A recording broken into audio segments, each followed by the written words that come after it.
We've been covering the data center debate in Metro Detroit for nearly a year now, but there are still few local examples of what it's like when they're up and running. One of the most common areas of concern I hear about is the noise that they could emit.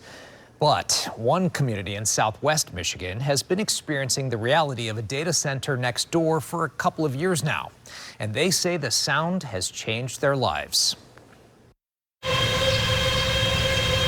What would you say to people who've never experienced this for themselves? It sounds like someone set up a vacuum, like in your living room, and the vacuum is just, that thing needs to be cleaned. Like the filter is clogged up, so it's a high pitch whining, and they just left it on and walked out.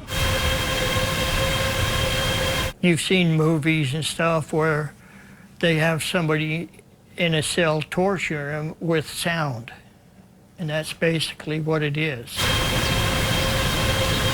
Lindy Valenzuela and Marjorie and Billy Finn are neighbors who all live directly across the street from a data center in Dowagiac, Michigan. The data center is known by residents as Hyperscale Data. It is owned by Alliance Cloud Services, LLC, a company based in Las Vegas, Nevada. They tell me that for the past couple of years, it has been emitting a high-pitched sound, 24 hours a day, 7 days a week.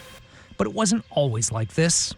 Marjorie tells me the house has been in her family for nearly 100 years. I love this house because it has so much feel of my past. All our friends are here, all our support systems here. They explained to me that life on their dead-end street, Louise Avenue, was mostly quiet and peaceful, even though for decades there had always been an industrial building across the street behind a row of pine trees.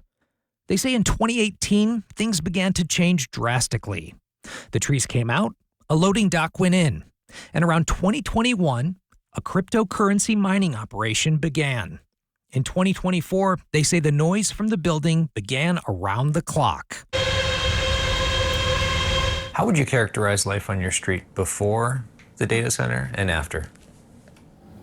It's different as night and day to me. Even if it's cooler out, we can't open our windows like we used to. It's just amazing how much it's changed our life. In March, Dowagiac city leaders adopted the first ever industrial noise ordinance for the city. It sets a daytime decibel limit of 65 and a nighttime limit of 55. According to the city manager, they fined Hyperscale Data for violating the ordinance.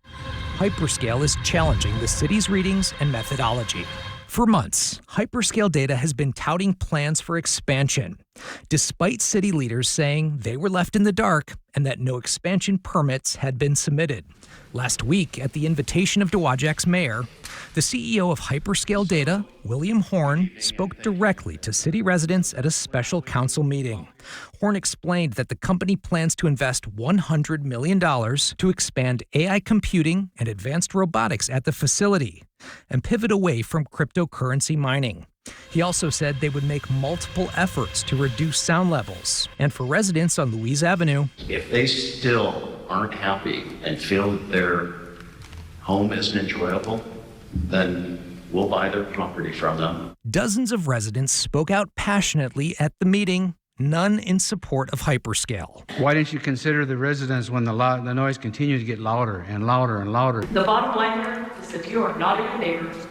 Your business is sneaky, uncooperative with local ordinances. I wanted to know more about what the science says when it comes to data center sound, so I reached out to Rick Neitzel, professor of environmental health sciences at the University of Michigan. When it comes to these data centers being built all around our area and around the country, are you concerned when it comes to sound?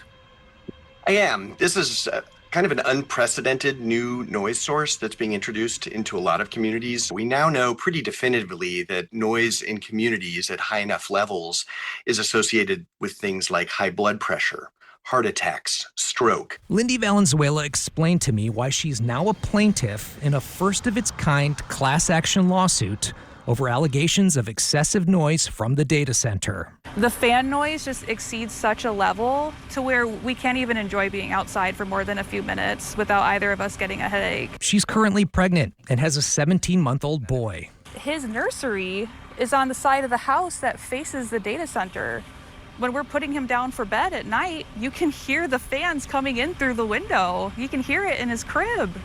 And that that worries me. Laura Sheets is a partner at Little Sheets and Lindy's attorney in the case. They don't have the right to cause a substantial interference with your use and enjoyment of your property. This data center is their neighbor, whether they're happy about that or not, but people do have options to help force the company to be a better neighbor. Everything should have been done to prevent this. It was not necessary to just come in here and not recognize what this would do to our lives. I reached out to Hyperscale Data and received a statement which reads in part, quote, "We have been part of Dowagiac for 5 years and take the recent concerns raised by residents seriously. As we complete our operational transition away from cryptocurrency mining and toward AI compute infrastructure and advanced robotics, we intend to do our part to help reduce overall sound levels in the area. Roughly half of the mining equipment is already offline, and we expect the rest to be shut down completely within the next 3 months. We remain committed to being a good neighbor and believe the steps we are taking reflect that." Now, you've done a lot of these data center stories. Do they all emit noises like that, or just some are louder than others? We have very few examples around here. So this is an example of what could be, but it is truly the main concern I hear from people all over the area when they worry that this could be in their community. Oh, I would be worried too, and especially with them saying, oh, we'll buy your home, but then where are you going? I mean, you know. Big problems, for sure. Huge problems, especially a woman who's been there for 100 years. You know, they're her family. Sad. Yeah. Anyway, 7 News is committed to covering every step of the data center debate and development across the Great Lakes state. We have a dedicated section with all our related stories right now on our website, WXYZ.com. Hallie?